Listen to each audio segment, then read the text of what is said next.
Bonjour à tous et bienvenue sur la Google Ads Online Academy. Aujourd'hui, on va voir comment faire pour maximiser sa visibilité et son trafic lors des pics de saisonnalité.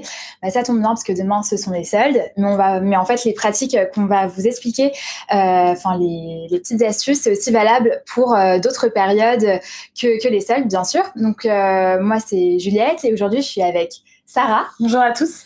Et on va du coup passer en revue les bonnes pratiques sur le search et sur shopping. Avant de commencer la session, vous pouvez bien sûr vous former en ligne et développer votre activité sur la Google Ads Online Academy. Et n'hésitez pas aussi à vous inscrire à nos newsletters pour pouvoir bénéficier de toutes les informations et toutes les nouveautés pour vous former sur le marketing digital et nos outils Google.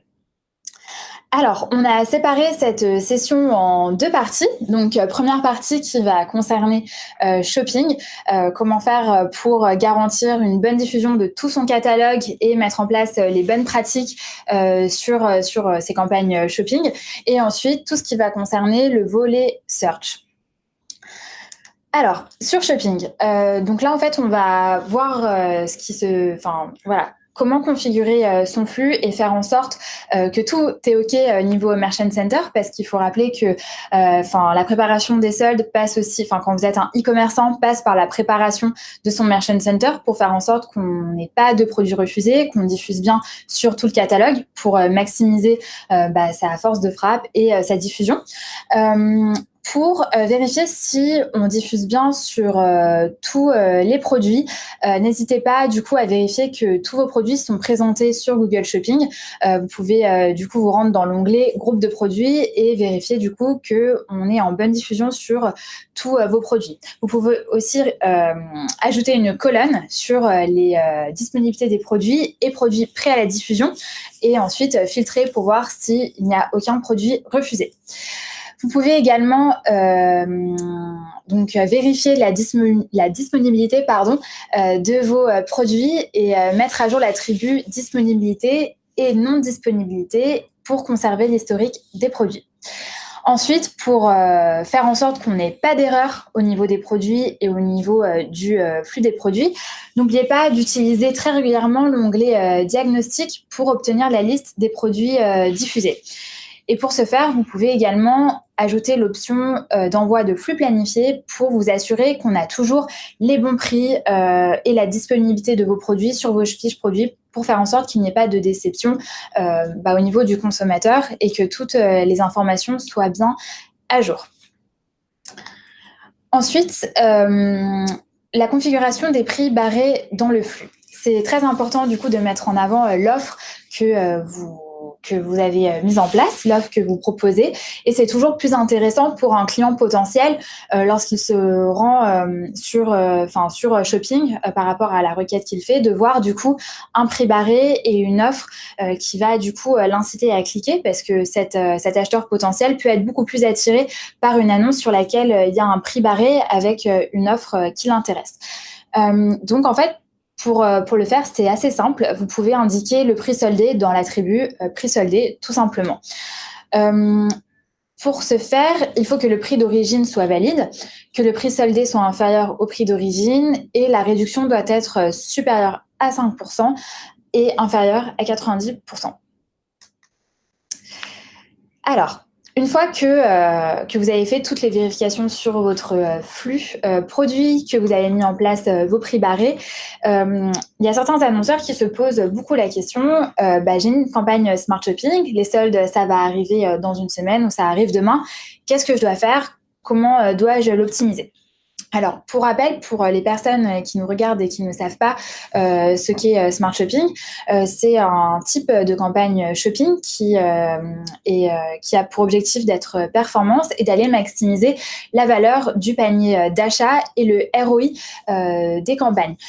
C'est en fait une combinaison entre des campagnes shopping et des campagnes de remarketing dynamique qui vont aller diffuser sur toutes les propriétés Google, que ça soit sur le search via shopping, display, YouTube et Gmail, pour du coup faire en sorte d'être présent à tous les moments du parcours d'achat et du parcours utilisateur. Juste pour récapituler brièvement les avantages d'une campagne Smart Shopping, c'est de la simplicité, puisque vous n'avez plus à séparer vos campagnes de remarketing dynamique et vos campagnes shopping, de la performance, puisque sur les nombreux tests qui ont été faits, puisque c'est un produit qui est assez récent, qui existe depuis 1 an, on observe plus 20% de valeur de conversion versus des campagnes shopping classiques. Et ensuite, bien sûr, c'est le reach, puisque, comme je le disais, on va vraiment aller diffuser sur l'ensemble des propriétés Google. Donc, si j'ai une campagne Smart Shopping qui est en place, la bonne nouvelle, c'est qu'elle prend en compte les pics de saisonnalité. On est sur une stratégie d'enchère automatisée, que ça peut être maximiser la valeur de conversion ou un ROI cible. Et cette stratégie d'enchère automatique va détecter les pics de saisonnalité, va voir qu'il va y avoir des boosts de requêtes, des boosts de clics sur certaines catégories à une certaine période, et du coup, il va s'adapter. En revanche, si vous avez par exemple pendant les soldes des objectifs qui vont différents, vous êtes par exemple prêt à baisser votre ROI cible pour avoir plus de quantité, vous pouvez bien sûr le baisser et faire en sorte de l'abaisser de 24 à 48 heures avant le pic de saisonnalité ou le début des soldes. Et ensuite, pour vérifier que votre campagne Smart Shopping s'adapte correctement à la saisonnalité, n'oubliez pas d'examiner périodiquement les performances des campagnes et de voir si vous rentrez bien dans vos objectifs dans les objectifs que vous donnez à cette campagne. Petite nouveauté également, on en profite pour vous signaler que maintenant les campagnes Smart Shopping prennent en compte les audiences similaires et vont aller faire de la prospection, parce que jusqu'à présent, les campagnes Smart Shopping sur la partie display s'occupaient de faire du remarketing dynamique sur des fiches produits qu'un client pouvait aller voir, ou si le client se rendait uniquement sur le site, était également retargeté.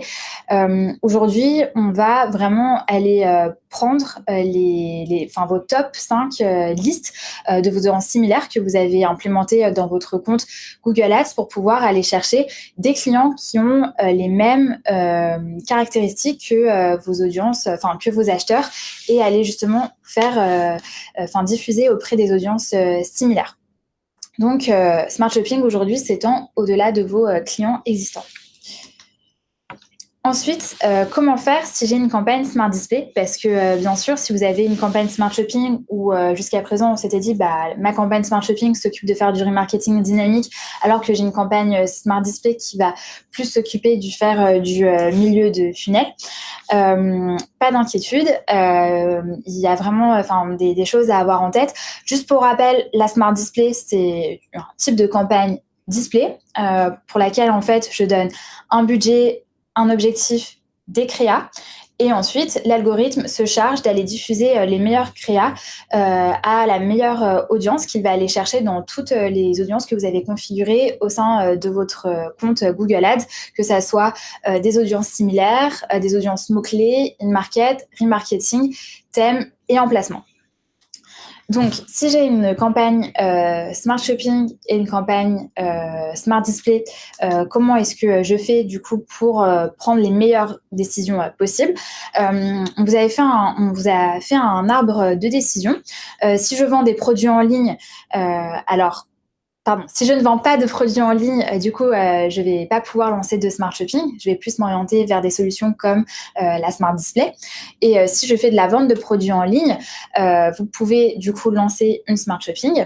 Si vous avez un budget séparé et des objectifs de ROI différents entre la prospection et le remarketing, vous pouvez bien sûr faire une Smart Shopping avec un objectif que vous allez définir et une Smart Display pour lequel j'aurai des objectifs différents. Et si je n'ai pas du tout de budget séparé, là, on vous conseille de diffuser uniquement sur Smart Shopping, justement, pour faire ce travail de remarketing et de prospection en même temps. Maintenant, on va passer sur le volet search avec Sarah. Merci beaucoup. En effet, donc vous venez de voir beaucoup de recommandations qu'on vous on vous invite vivement à les mettre en place concernant shopping. Aujourd'hui, il y a également le search, et sur search, Dans un premier temps, il va falloir préparer vos attributs de produits avec les extensions de promotion.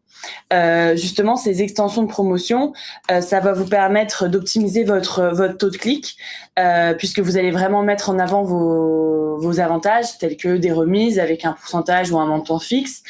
Si vous proposez des cadeaux aussi, un article gratuit, une carte cadeau, également les frais de port, ça c'est vraiment un point très important pour les consommateurs français. Ils attendent que les frais de port soient gratuits ou du moins réduits. Donc, si vous les avez, n'hésitez surtout pas à les mettre en avant.